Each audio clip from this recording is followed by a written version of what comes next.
Light is one of life's most necessary elements. It gives plants energy, our earth warmth, and it helps our eyes to see color and shape. For these reasons and more, light is very important for cameras. If it is controlled right, the sensor can easily define shape and capture a clean image, which can help you make a video that impresses those around you. Controlling light in a camera starts with controlling exposure. Exposure refers to the length of time that a camera's imaging device gets hit by light. Here's how it works. First, light passes through the lens of a camera, stopping at the diaphragm or iris. The iris, which acts much like the iris in our eyes, opens slightly to let in less light, or wider to let in more light, depending on the strength of the light coming into the camera.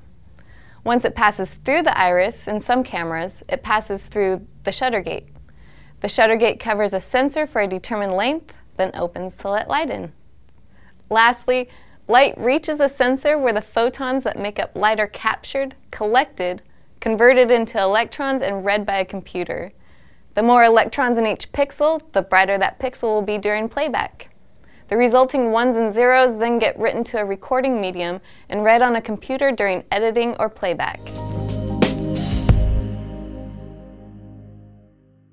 One of the most used methods of controlling light is by setting a camera's aperture. The aperture controls two main functions: the amount of light that hits the camera and the depth of field.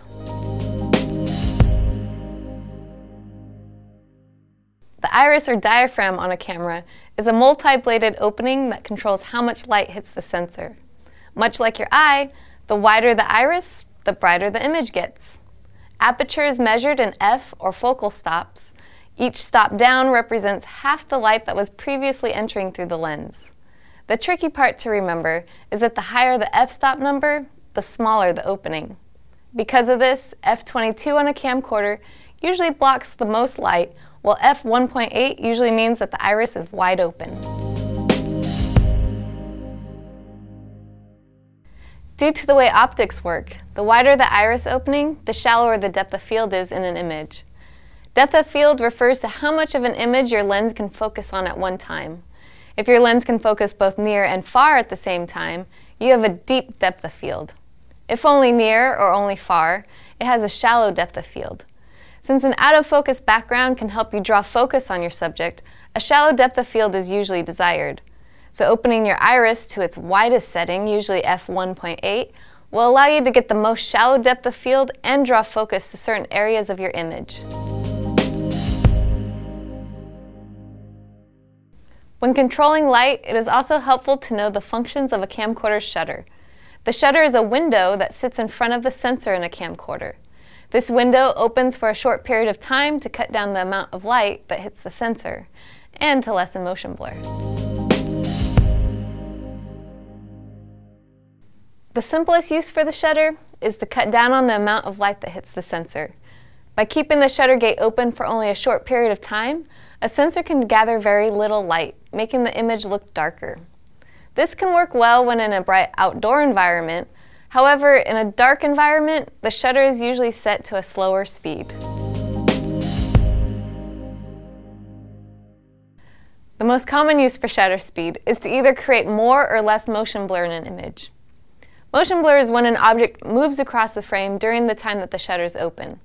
This results in streaks where the object was in the frame. Motion blur can be eliminated by opening the shutter for a very short period of time, either 1/2000th of a second or shorter. This cuts down on the distance that the object can travel in the frame before the shutter closes again. A fast shutter speed is often used in sports videography as it leads to better definition during slow motion replays. The last method of controlling light in a camcorder is by using a built-in neutral density filter.